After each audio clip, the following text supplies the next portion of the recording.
All right, YouTube, once again, it's Kennard Vernon Stewart here for the podcast talking Auburn football. Go ahead and like the video, comment, and subscribe to Vernon Speaks Sports Auburn. And as always, it's great to be an Auburn Tiger, War Eagle. So early season, there's going to be a lot of drama as to how this particular season is going to take place.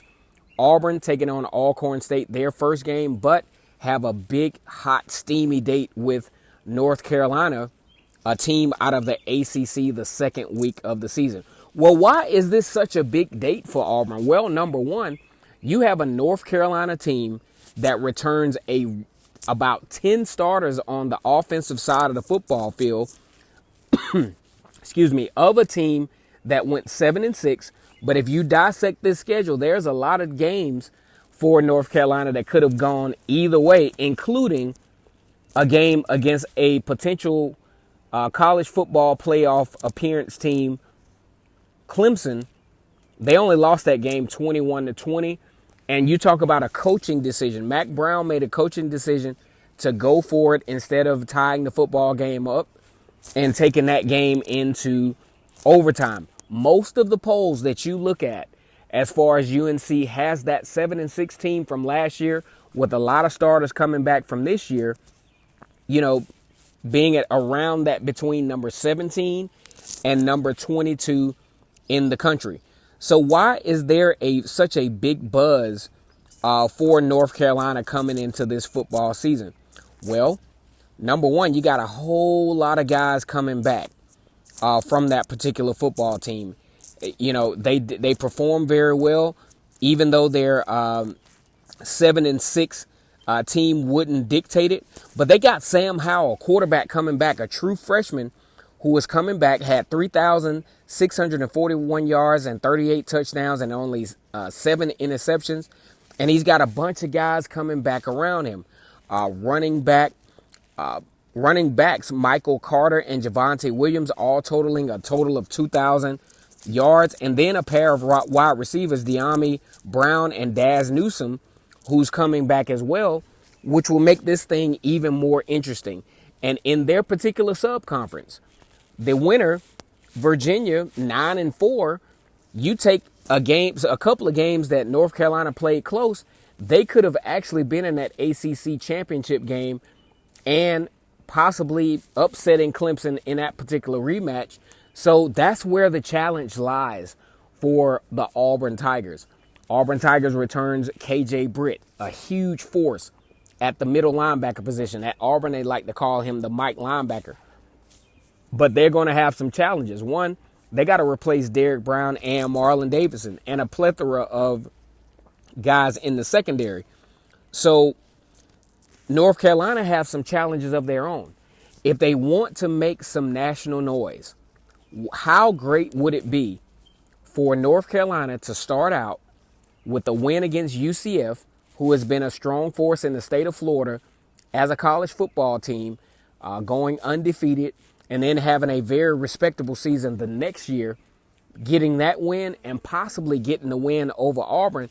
Now you have a national buzz going on in North Carolina. But the North Carolina Tar Heels have a lot to go up against. Number one, Auburn has a very good coaching staff in place, especially on the defensive side of the football field, with Kevin Steele and Travis Williams.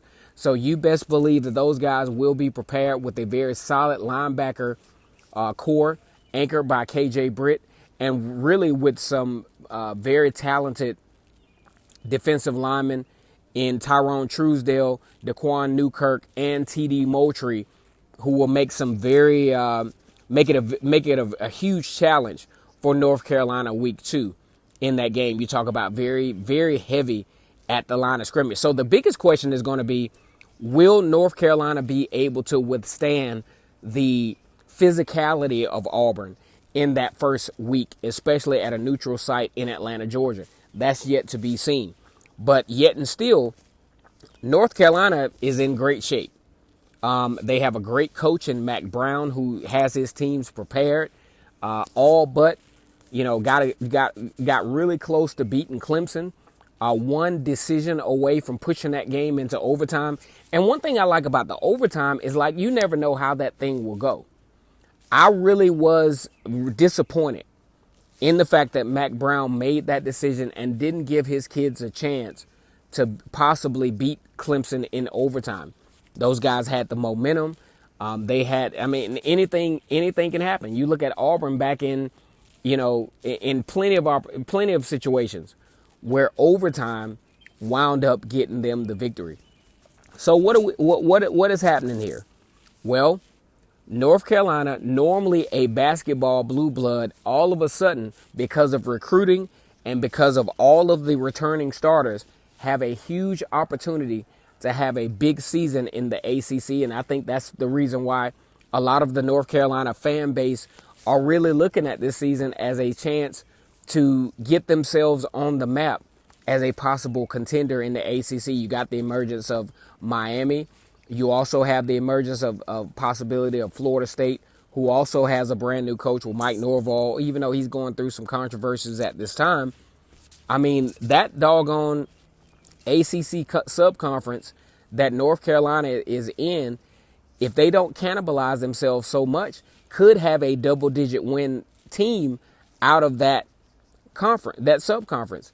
And why not it be North Carolina? If North Carolina can figure out a way to at least either go 1-1 or even 2-0 the first two games of the season, that includes the very talented Auburn Tigers, man, college football really needs to look out. Go ahead and like the video, comment, and subscribe to Vernon Speaks Sports Auburn. I think North Carolina is a very, very, very scary game for the Tigers, considering that North Carolina has 10 guys returning on offense, the quarterback, as well as two very serviceable running backs and a dynamic duo at the wide receiver position. Hey, it's about to get real in the Mercedes. I was about to say Georgia Dome, but in Mercedes-Benz Stadium, week 2. Like the video, comment, and subscribe. And as always, it's great to be an Auburn Tiger, War Eagle.